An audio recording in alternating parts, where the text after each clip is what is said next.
त्यांनी आमच्या पोटासाठी बघितलं, देव त्यांच्या रोजगारासाठी, त्यांच्या मुलांच्या कौशल्य विकासासाठी खूप काही यशस्वी होऊ द्या। आणि आज महिला दिवस आपण साजरा करत आहोत। आज आपण बघत आहोत लाडकी बहीण योजना।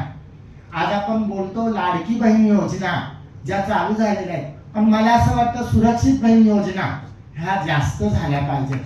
आज महिलांवर होत असलेल्या अत्याचारावर कुठेतरी रोक लागावं।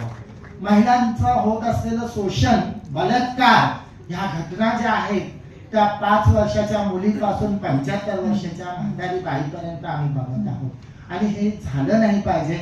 ह्याच्यावर जेवढे कायदे बनवले जात आहेत तेवढे अत्याचार सुद्धा अत्याचारी करत आहेत, पण सरकारने ह्याच्यावर कडक पाऊल उचलले पाहिजे।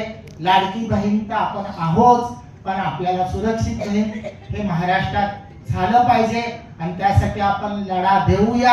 आणि महाराष्ट्र हा आपला जन्मस्थान आहे, जन्मभूमी आहे, कर्मभूमी आहे, म्हणून मला खूप अभिमान आहे माझ्या महाराष्ट्राचा आणि तो नेहमीच राहील।